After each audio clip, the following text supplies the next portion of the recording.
Welcome back to another Talking Lamar. On this episode, I'm giving you a little insight on what it was like growing up for the People's Movie Critic in Georgia, in the country, in a single wide trailer. What are you talking about? What are you talking about? Sorry, I forgot what I was talking about. What are you talking about? I am talking to you. That's just what I was talking about. It's Talking Lamar. You know, I was thinking about this. We had something that came up on the show, I don't know, a few days or weeks ago, and something we asked the question, what was your earliest memories? And my earliest memories are of our trailer where we lived. And what really sticks out in my head is the scratchy furniture that we had. This was before Naugahyde. This was before, it was just that wool scratchy. It was just not comfortable. But I remember that.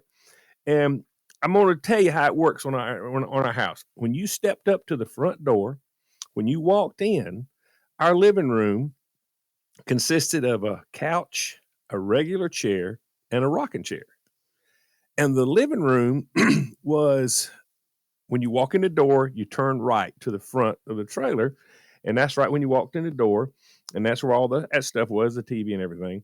Now, if you went left at the front door, the dining room table was right there. And slightly ahead of that, if you're walking in the door, was the washing machine. No dryer back. I don't even know if they had dryers back then. I know we didn't have one. It was all clothesline. And then beside that was the stove, the sink, then the cabinets, and the refrigerator.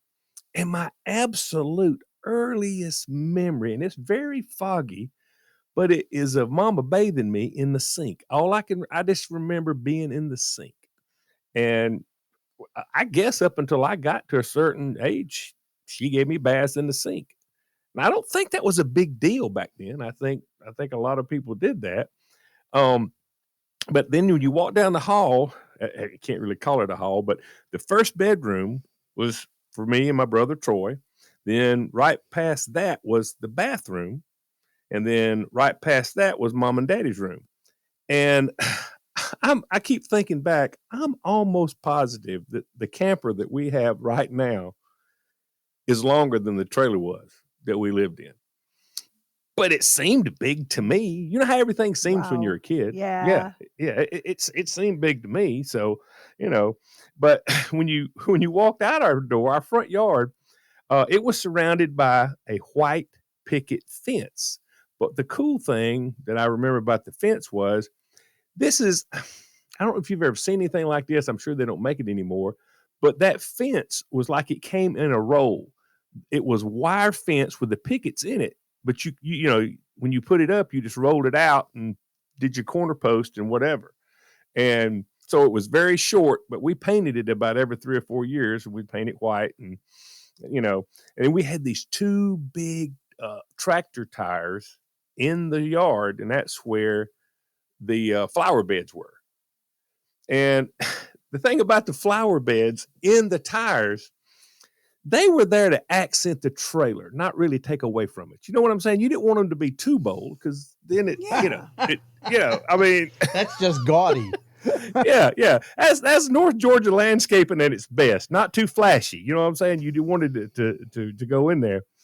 And then the driveway where we parked was just dirt. Now, Sheri, I'm pretty sure did when you lived out west, did y'all have just like dirt driveway and dirt yard? The only thing we had that y'all didn't was indoor plumbing. And I know your grandparents that did not have indoor plumbing. Yeah. We had dirt and gravel. In one of the houses we lived in out west, it was heated by the fireplace. It didn't even have insulation. So I'm right there with you, my brother. Right there. And so there was a big oak tree in the driveway, and that's where we had a basketball goal on it. Now, we lived in the yard of my grandmother and granddaddy. And I say that like we were living in their yard, but my daddy owned the entire place. They was actually living in his yard, if you want to get down to it. I'll get some more details about that. We're going to take a quick break. All right. We are going in 3, 2, 1. We're back. And I talked to my brother about this before Troy passed away, and we really could not explain it. That my dad owned, we had 110 acres, and he owned all of that. And the reason that we were in a trailer was he worked construction. And so from time to time, he would move to big construction things. He did like bridges and roads and stuff like that. But that house had been there for, and we just never got the history of that. And I wished I knew a little bit more about that. But this was a big, pretty good sized house, and it had had porches across the front and the side, and you could sit out there, and whatever. And then on the back, they had a porch on the back, but it was cement, and that's where they kept the washer. And they had a ringer washer. You know what I'm talking about? Yeah. Oh my gosh. My great grandmother had one. And as kids, we were forbidden. It was in the basement, like next to the Kenmore, right? And we were forbidden to touch it. And because we wanted to crank it, it had those, I can't even describe what it looked like. It looked like a big monster. And my grandmother would, every time we tried to get near it, my grandmother came up with a fresh horror story. Well, there was this little girl I played with when I was your age. And she played with the ringer washing machine after her mother told her not to. And her arm was as flat as a piece of paper and she couldn't hold it down. My grandmother had a deformed finger.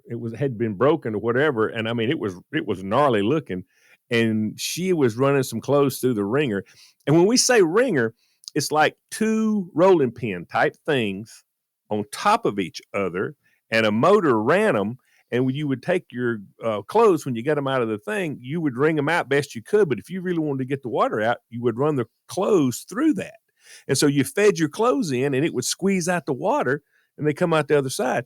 And she caught one of her fingers in there. And, of course, they wouldn't know going to the doctor and whatever. They just sort of wrapped it up, and it healed itself, but it was all crooked and everything. And she'd always show me that finger. You see what you get? You see what? Don't play with the ringer. Don't play with the ringer.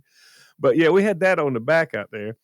And the barn was back behind grandmother's house. It was probably, I don't know, 100 yards back. And there's a barn and where we put the cows up. When we get ready to kill a cow, we'd put the cow up in the stall and feed them nothing but grain. I mean, nothing but wheat and grain for like 3 months before we'd slaughter the cow. And then it's gonna be like that, isn't it now? Okay. Wow. Just gotta get ready. Hey, listen. It's life on the farm. I need to be brave. I don't know where you people think them hamburgers come from. There's some dirty work. It was some dirty work to get to it. And then I've told y'all this before. If you go back as far as like the barn was and then go another, I don't know, 30 or 40 yards over in its own place back there was where they had the outhouse. And simple as that, you had to get it as far away from the house as you could. And I always thought it was crazy because in our trailer, we had a regular bathroom. I mean, we had a shower. We had a regular, well, we didn't have a shower. We had a bathtub, but we had a regular thing. But when you go out to grandmother's house, if I go to the bathroom, if she was keeping me for the day and my mama was at work, I couldn't get back in the trailer. I was too young to have a key, so I couldn't get back in the trailer. So I would have to go use the outhouse. And like we talked about, it hadn't been too long ago. If I spent the night with her, she had these big, huge feather beds, and there was two of them in the bedroom. She slept in one side. My grandfather slept in the other side. And if you had to go to the bathroom in the middle of the night, that's where the slop jar comes in. And grandma had a slop jar under her bed, and granddaddy had his own slop jar under the other bed. And question. Can It was like a mason jar. No, it was a Oh big, no, you would need something ceramic bigger. pot. Yeah. Like I say, if you've never used a slop jar or you got money, you would have probably called it a chamber pot. I think if you go to the one of those antique shows, they're not selling slop jars; they're selling chamber pots. Chamber pots, yeah, Yeah, they are. it Matt had a Lamar's chamber right. pot. Yeah. Can I just commend your grandparents on one of their fine choices? Because, like, I love my husband, but I ain't sharing a slop jar with the man. He can have his slop jar, and I want my own slop jar. Exactly. Now I Yeah, know there are yeah. couples that do everything together, including sharing a slop jar. And listen, don't be calling and writing about sharing slop jar. If you want to share your slop jar, that's your business, okay? You But do you, I don't boo. think you. But That's right. That's right. around here, we want our own slop jar for our That's own slop. exactly right. Yeah, that is exactly right. So it didn't take me long to figure out that I could hold it. You know what I'm saying? There was no getting up in the middle of the night to do that. I mean, it really wasn't. But we always had Sunday dinner out there, and we always talk about this. We're so worried about keeping everything in the refrigerator and whatever. But my grandmother would cook a spread. There'd be fried chicken, there'd be coleslaw, potato salad. Half of the dishes got mayonnaise in it and whatever. And we would eat lunch.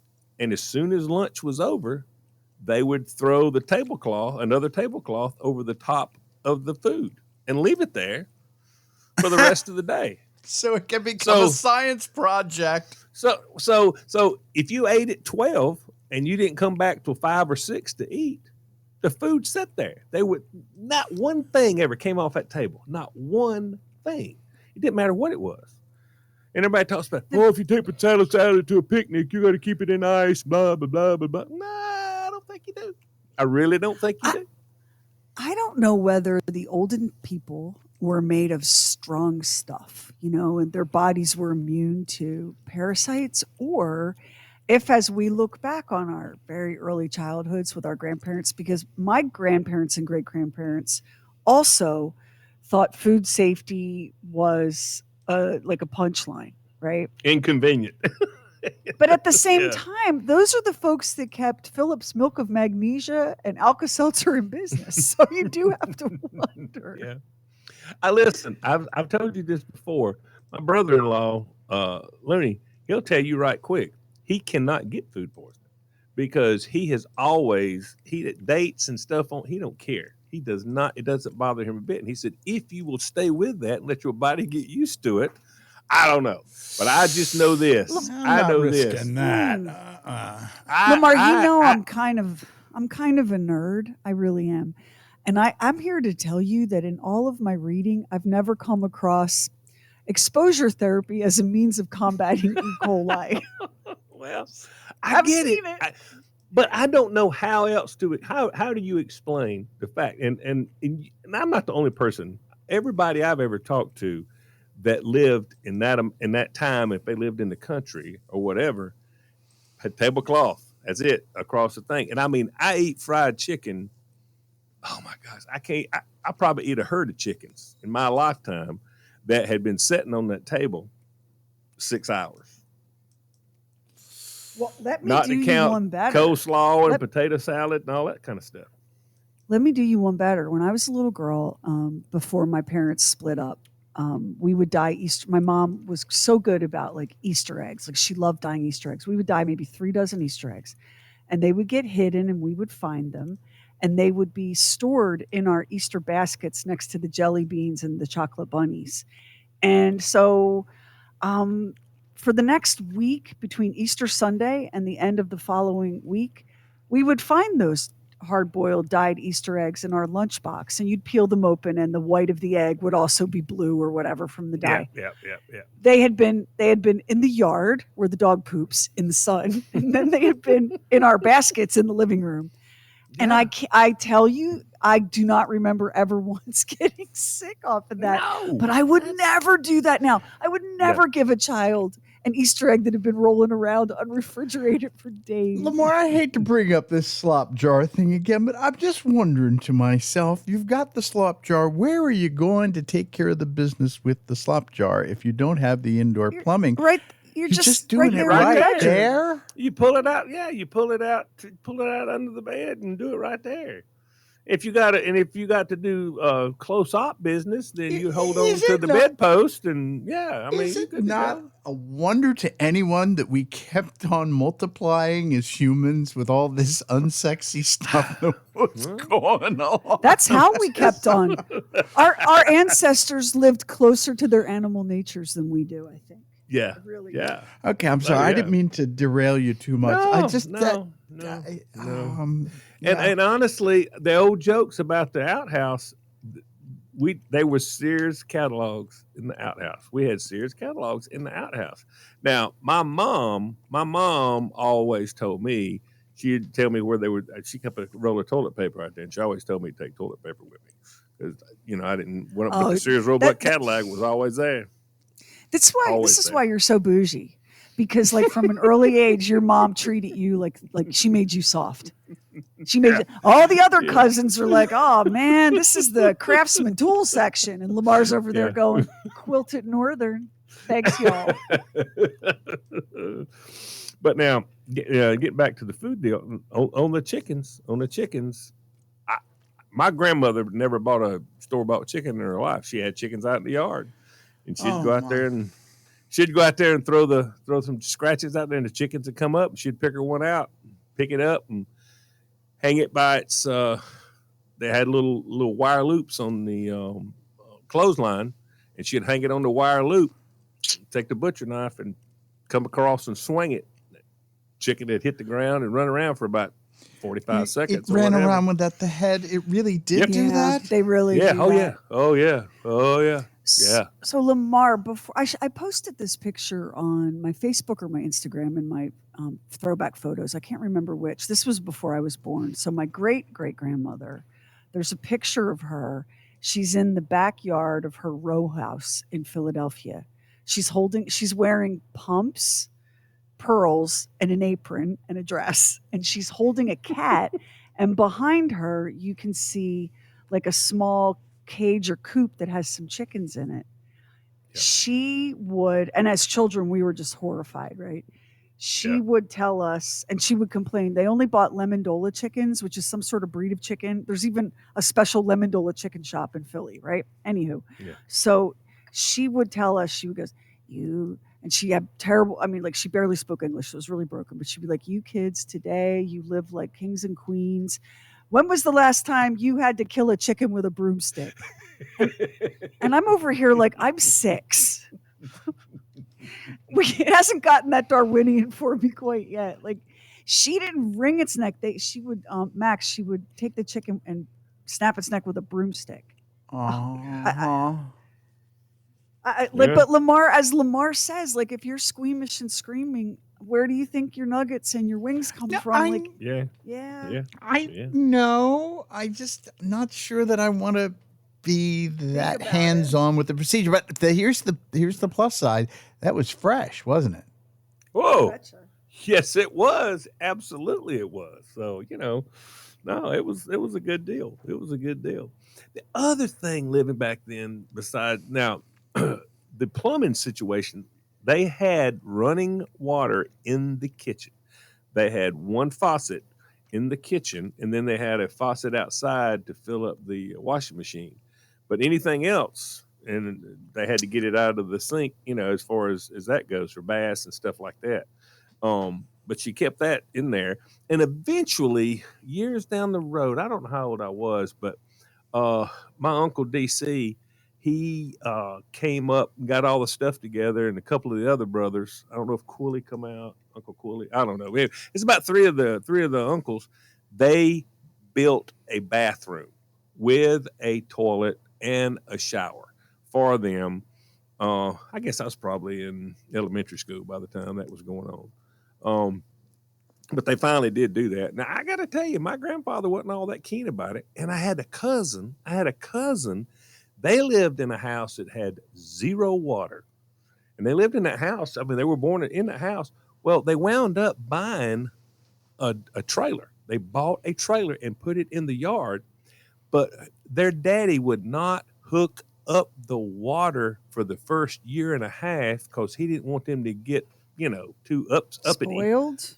Yeah. He didn't want to spoil them. So they had a trailer that had all the stuff, but he didn't connect the water for about a year and a half. And they finally, did that. But the other thing that was really weird back then, there's many things really weird, but the other thing was, I'd say. and we've talked about this on the show before, party lines.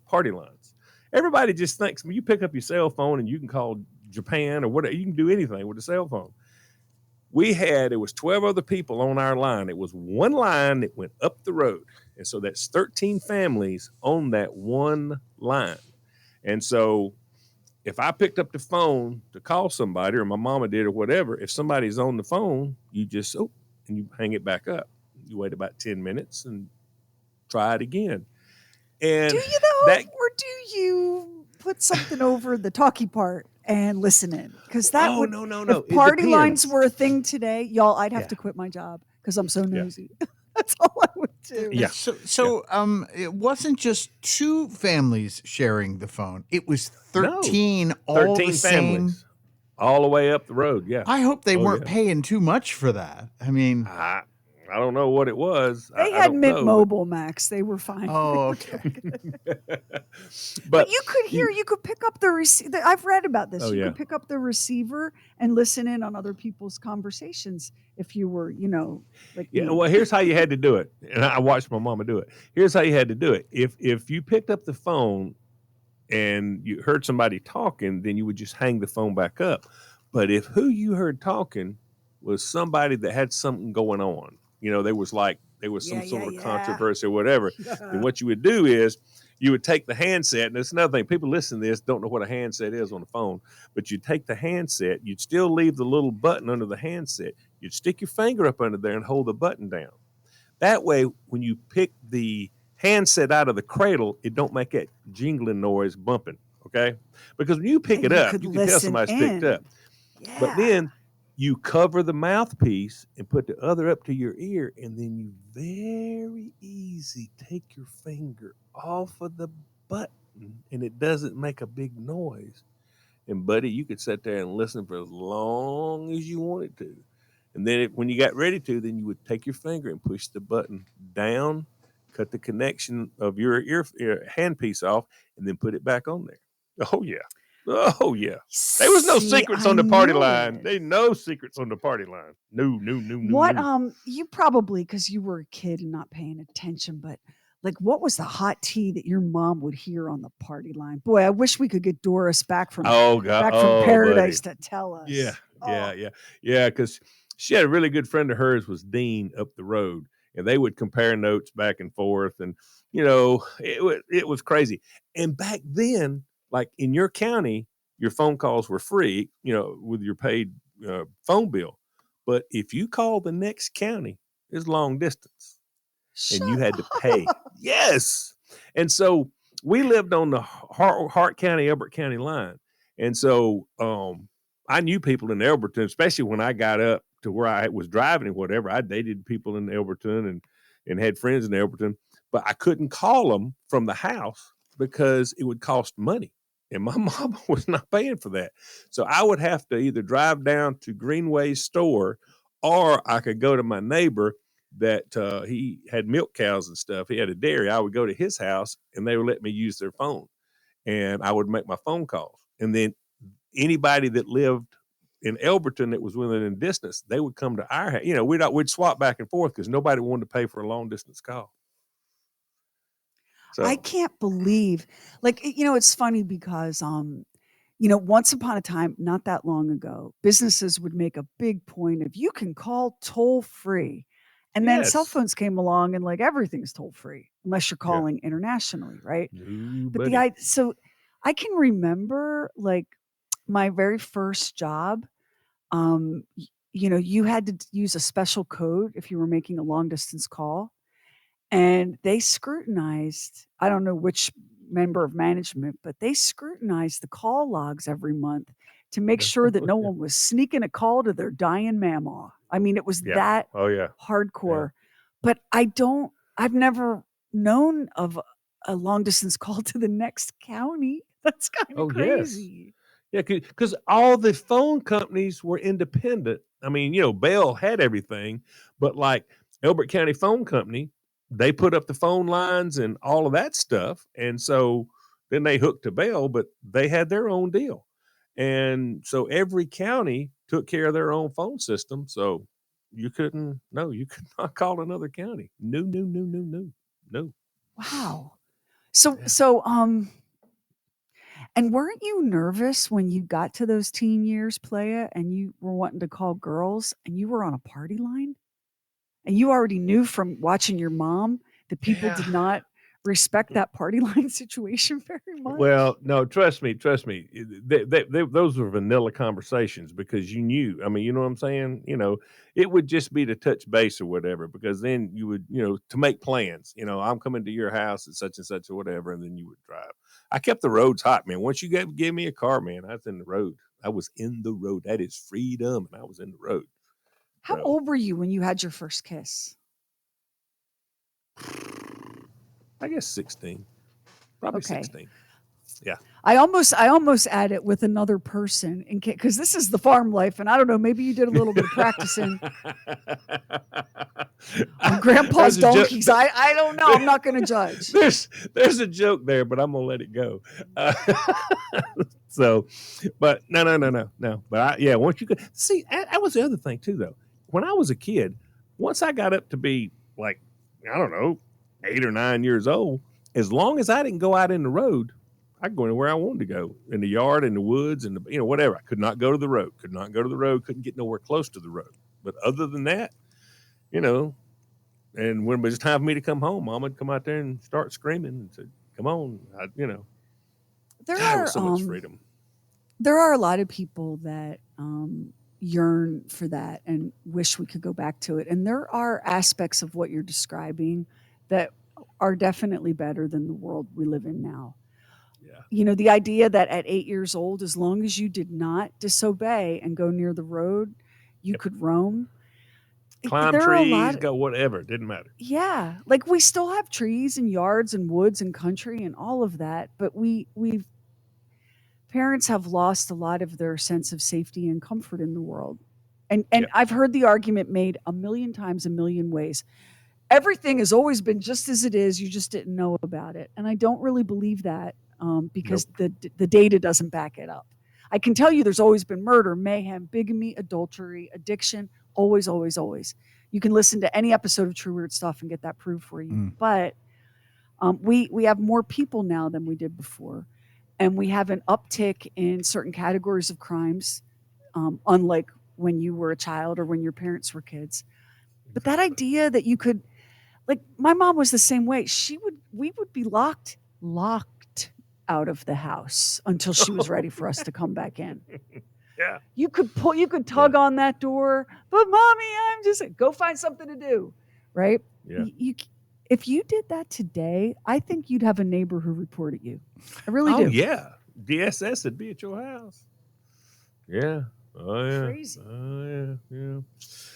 Well, I looked at my clock here. I think we've probably been reminiscing about this about as long as we need to today.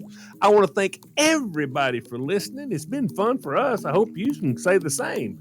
Don't miss the next episode. We're probably going to continue talking about slop jars and killing chickens and some other stuff that we who knows. But do not miss this next episode of Talking Lamar, because I hate a quitter.